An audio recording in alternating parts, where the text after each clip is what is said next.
In the year 52 AD, a lone traveller arrived on the Malabar Coast of India. His name was Thomas, and he was one of the 12 apostles of Jesus Christ. Thomas had been chosen to spread the Christian message to the east. His journey was long and arduous, but his faith spurred him onward.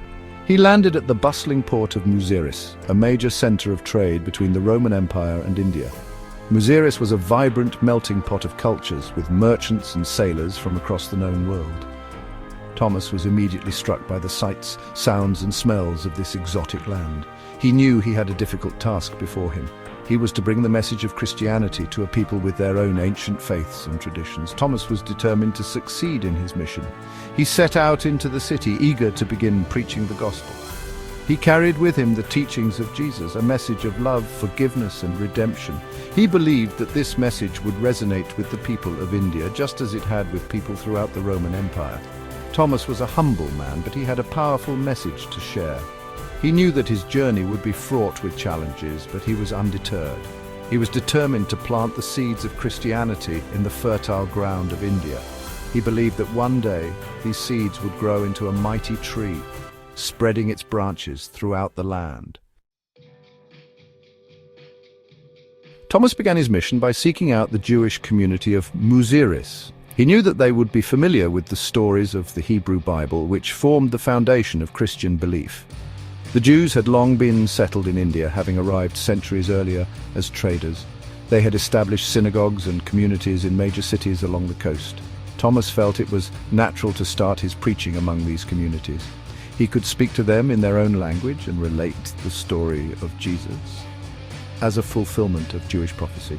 He found a receptive audience among some of the Jews who were drawn to his message of hope and salvation. Thomas spoke of a God who loved them and who had sent his Son to redeem them from their sins. He spoke of the miracles of Jesus, his death on the cross and his resurrection from the dead. He explained how these events fulfilled the ancient promises made to Abraham and his descendants. Many were skeptical, clinging to the traditions of their fathers. They questioned Thomas's interpretation of the scriptures and challenged his claims about Jesus being the Messiah. However, others were moved by his sincerity and the power of his message.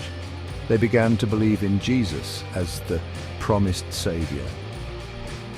Thomas's message resonated with those who were searching for a deeper meaning in their lives. They were drawn to the message of love, forgiveness, and compassion that lay at the heart of Christianity. They saw in Jesus a reflection of their own longing for justice and peace. These early converts became the first fruits of Thomas's mission in India. As Thomas's message spread, he began to attract the attention of the local Hindu population as well. He ventured beyond the Jewish quarters and into the heart of Indian society, sharing his message with anyone who would listen. He learned the local languages and customs, adapting his approach to make it relevant to his audience. The Hindus were fascinated by this stranger who spoke of a new and unfamiliar God.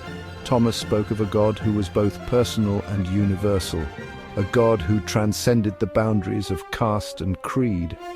He preached a message of equality and brotherhood, which challenged the rigid social hierarchy of India.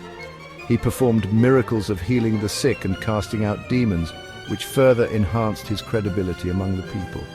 These miracles were seen as signs of divine favor and attracted large crowds to hear him speak. People were amazed by his powers, and many attributed them to the power of the God he preached. However, his success did not come without challenges. The Hindu priests, feeling threatened by his growing influence, began to oppose him. They saw him as a threat to their authority and the traditional religious order.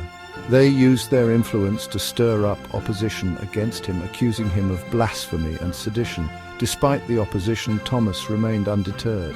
He continued to preach the gospel with boldness and conviction, winning over more and more converts to Christianity. He traveled from village to village, sharing his message of hope and salvation.